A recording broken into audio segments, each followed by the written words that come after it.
Genesis chapter 7.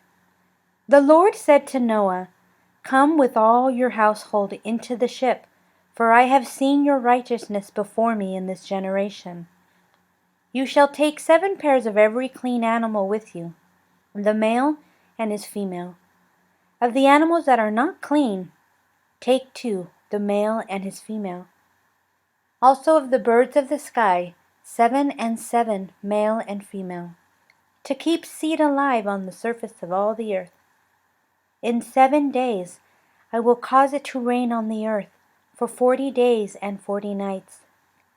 I will destroy every living thing that I have made from the surface of the ground."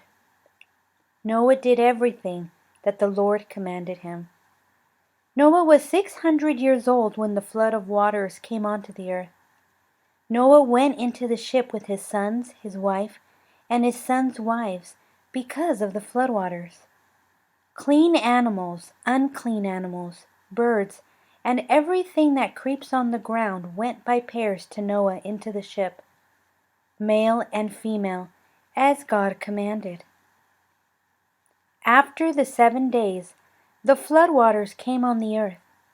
In the 600th year of Noah's life, in the 2nd month, on the 17th day of the month, on that day, all the fountains of the great deep burst open, and the sky's windows opened. It rained on the earth 40 days and 40 nights. In the same day Noah and Shem, Ham and Japheth, the sons of Noah, and Noah's wife, and the 3 wives of his sons with them, entered into the ship, they and every animal after its kind, all the livestock after their kind, every creeping thing that creeps on the earth after its kind, and every bird after its kind, every bird of every sort. Pairs from all flesh with the breath of life in them went into the ship to Noah.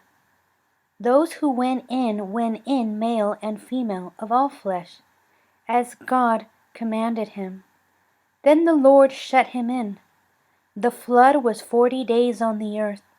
The waters increased and lifted up the ship, and it was lifted up above the earth. The waters rose and increased greatly on the earth, and the ship floated on the surface of the waters. The waters rose very high on the earth. All the high mountains that were under the whole sky were covered. The waters rose 15 cubits higher, and the mountains were covered. All flesh died that moved on the earth, including birds, livestock, animals, every creeping thing that creeps on the earth, and every man. All on the dry land, in whose nostrils with the breath of the Spirit of life, died. Every living thing was destroyed that was on the surface of the ground, including man, livestock, creeping things, and birds of the sky. They were destroyed from the earth. Only Noah was left, and those who were with him in the ship. The waters flooded the earth 150 days. Genesis chapter Key Points. God told Noah and his family to enter the ark, as he had seen his righteousness. God spared 7 pairs of every clean animal and bird, male and female, and 2 pairs of every unclean animal. God told Noah to enter the ark with his family and the animals, as the flood was coming in 7 days. It rained on the earth 40 days and 40 nights, and the waters flooded the earth 150 days. Every high mountain was covered by the flood waters. Every living thing was destroyed that was on the surface of the ground, including man, livestock, creeping things, and birds of the sky. Genesis chapter Ponder this. The unclean, verses 2 through 3. You shall take 7 pairs of every clean animal with you, the male and his female. Of the animals that are not clean, take 2, the male and his female. Also of the birds of the sky, 7 and 7, male and female, to keep seed alive on the surface of all the earth. When God made the animals, creatures, creeping things, and birds of the sky, He was pleased with His creation and called them good, blessing them to be fruitful and multiply on the earth. In the beginning, God stated every herb and fruit tree yielding seed was food for man, and every green herb was good for food for every animal on the earth, creeping thing, and bird of the sky. Genesis 1. Every creature God had made was an herbivore. The Garden of Eden was a model of paradise, and there was no death in that environment. When Adam and Eve ate of the forbidden fruit, sin entered the world through man's disobedience, and death entered the world as its consequence. God sacrificed the first animal for Adam and Eve's sin, and flesh began to be consumed. Both man and animals then began to eat flesh, hunting and killing for food, due to the unrighteousness on the earth, which corrupted God's design for His creation. Something happened after the fall of Adam that changed the behavior of man and the animals on the earth. No longer were they content to live according to God's design in eating herbs and fruit. Both man and animals began to hunt one another for food and sport. Due to this change, God determined there were clean and unclean animals on the earth.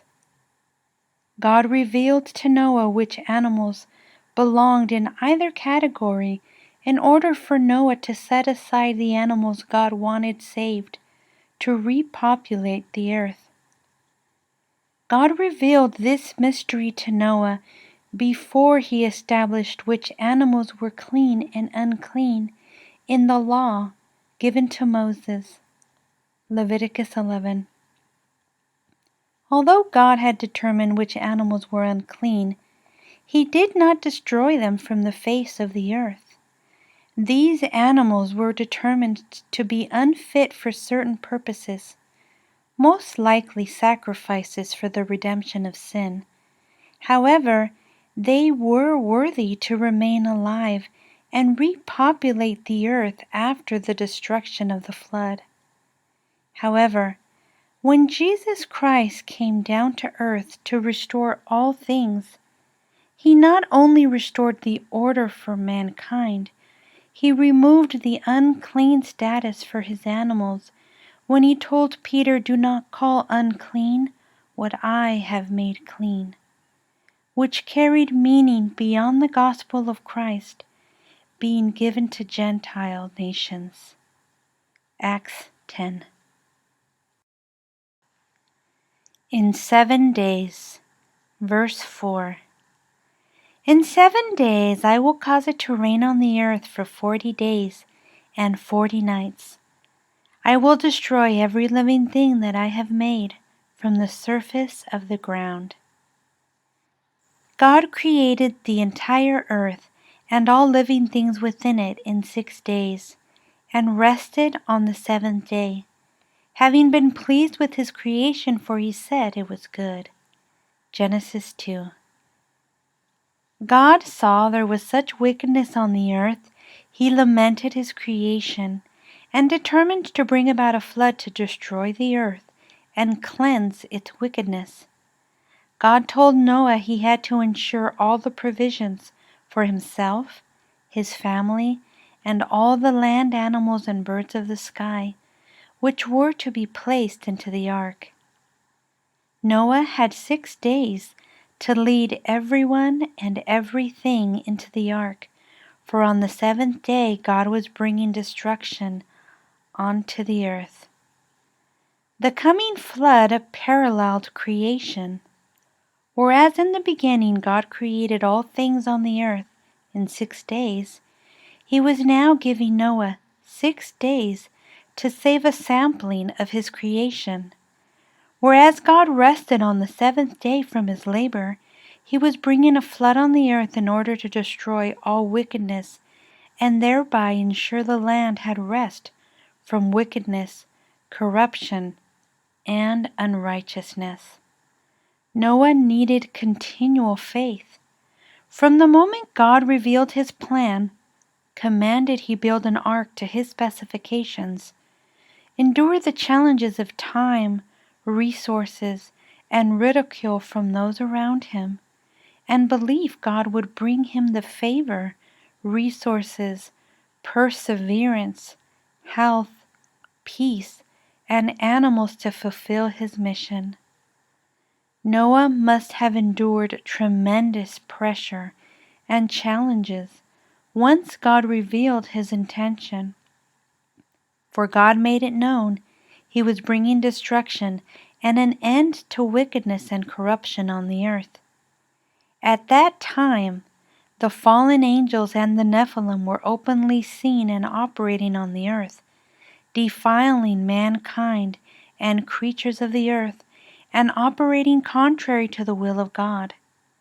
In the last 7 days leading up to God's righteous plan, Noah, his family, and the animals were undergoing the final stages of preparation and separation from the world.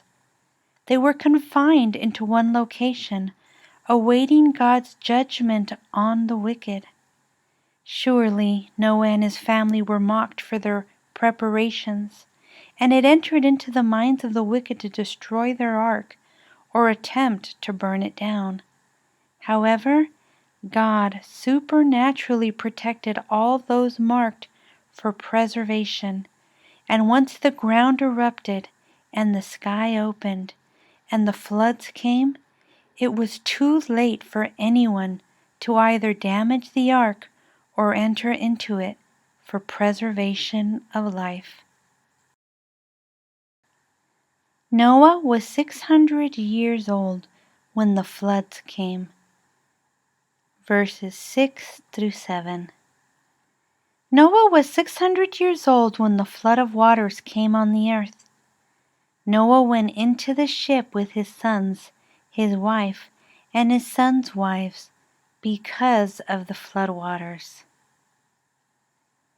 Noah was 600 years old when the flood waters came. He would live another 350 years after the flood. By modern standards of life expectancy, Noah was middle-aged when he had his 3 sons and was heading towards an advanced age in the 100 years after their birth, while building the ark in preparation for the coming flood. Noah was in his old age in the 350 years after the flood. Fountains of the deep and windows in the sky, verses 11 through 12. In the 600th year of Noah's life, in the 2nd month, in the 17th day of the month, that day all the fountains of the great deep burst open, and the sky's windows opened. It rained on the earth 40 days and 40 nights. When God first created the earth, water did not fall from the sky in the form of rain as it does this day. A mist came up from the ground to provide water to the land. Man had not yet been formed to till the ground of Eden or provide water to the herbs, trees, plants, or grass. Rather, God created the mist and a river which came out of Eden to water the garden He had made. Genesis 2. This river parted and became 4 main rivers. From the time of Adam living in the Garden of Eden and after he was expelled from the garden, to Noah whom God tasked with building an ark, rain had never fallen from the sky. Genesis 6. The land was still operating in its original creation, where a mist came up from the ground and a river provided water to all vegetation. When God told Noah he was bringing a flood on the earth, the source of the waters were coming from both the ground, as was the custom and understood, as well as newly formed rain from the sky above, in order to drastically and expediently flood the earth.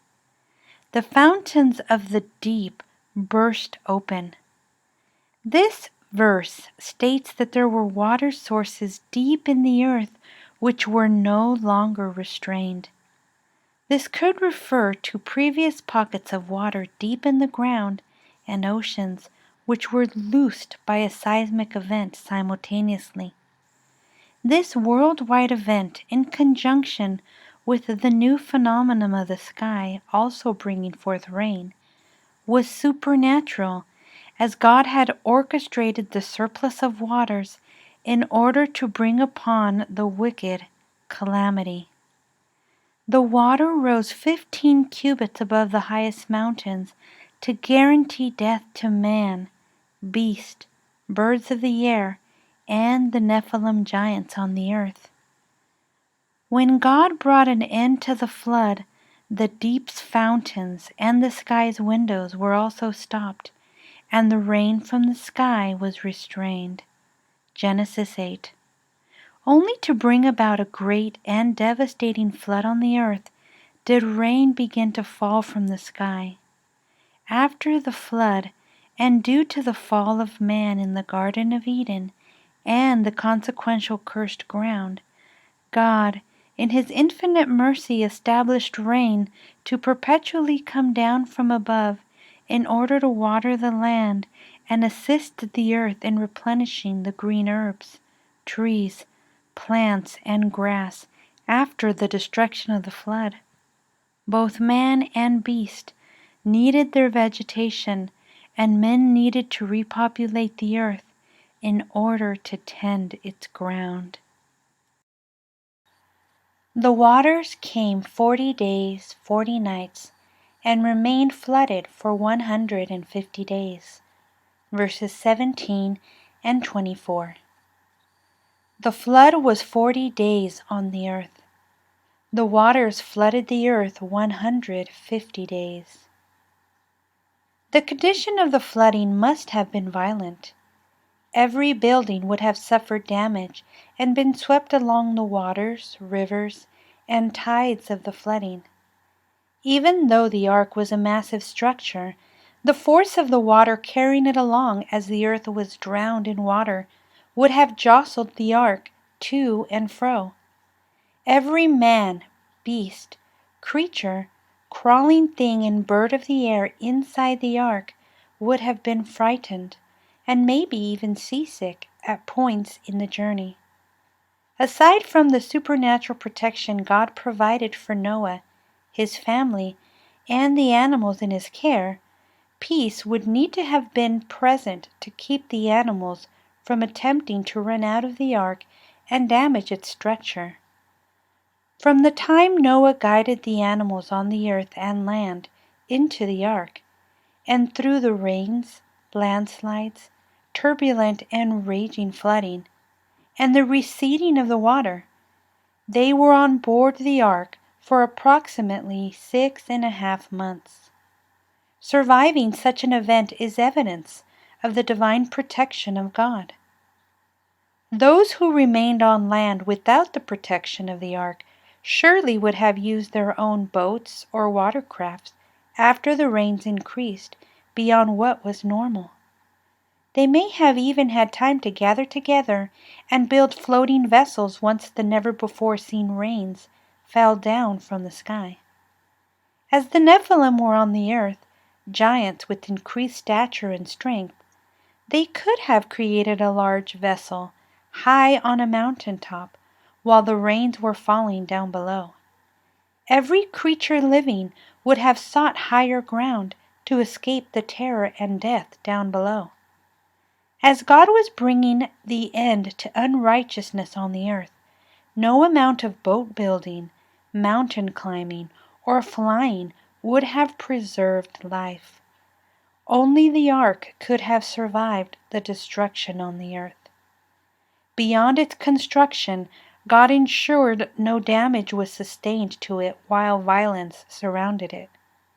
It was God who dispatched his angels to keep the ark intact as protection for the righteous, while the wicked were judged. For only with your eyes will you see the reward of the wicked. Psalms 91. Death to those on dry land.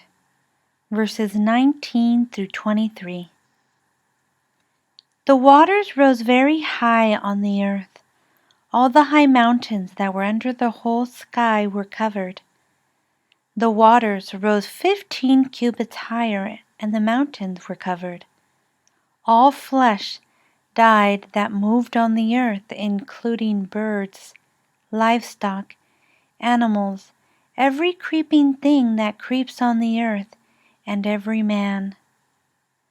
All on the dry land in whose nostrils was the breath of the Spirit of life died.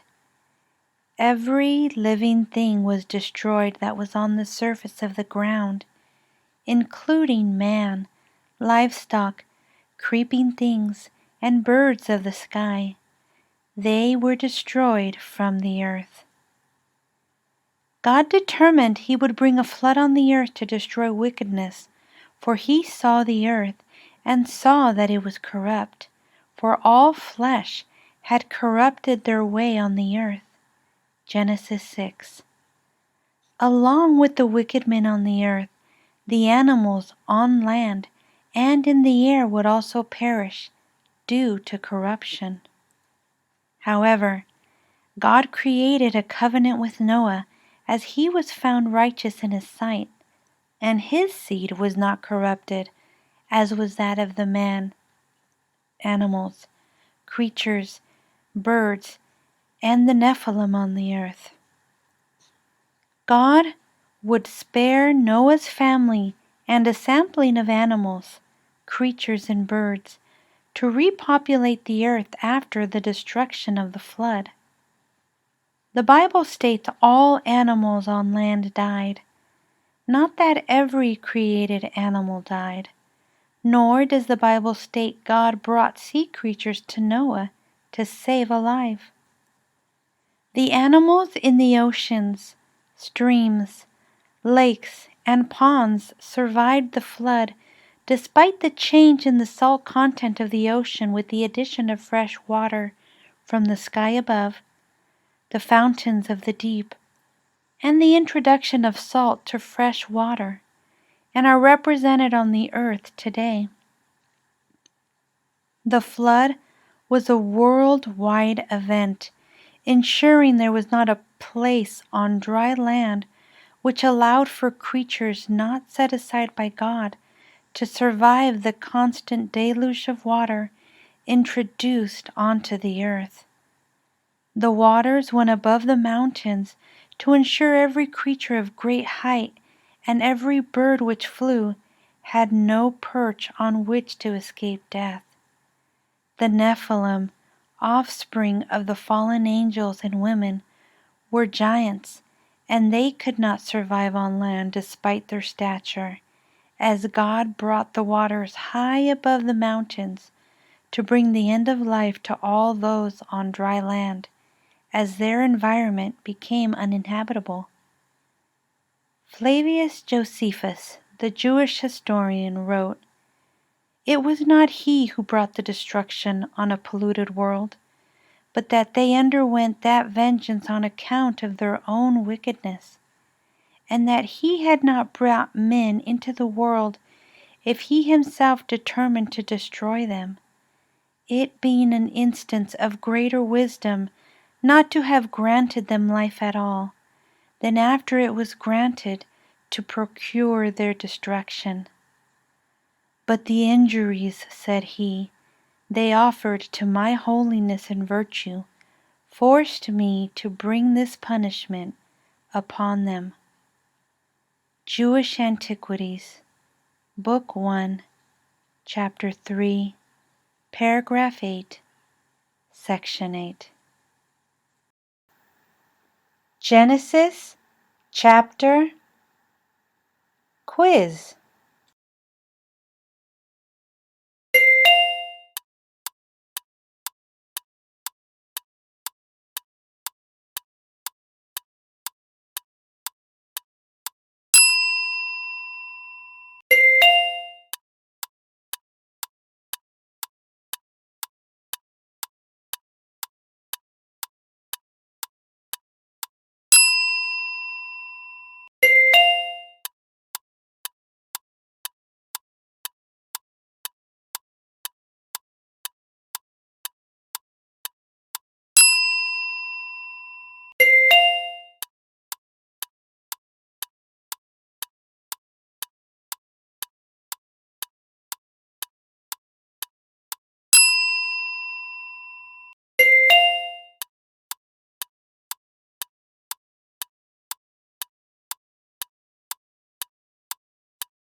Congratulations! You have now completed this chapter. Thank you for watching. What did you find interesting about this chapter? How many questions did you get correct on the quiz? Subscribe to this channel, like this video, and comment down below. Turn on the bell button to get notified of new videos and catch up on past videos. The Lord bless you and keep you. The Lord make his face shine on you and be gracious to you. The Lord turn his face toward you and give you peace.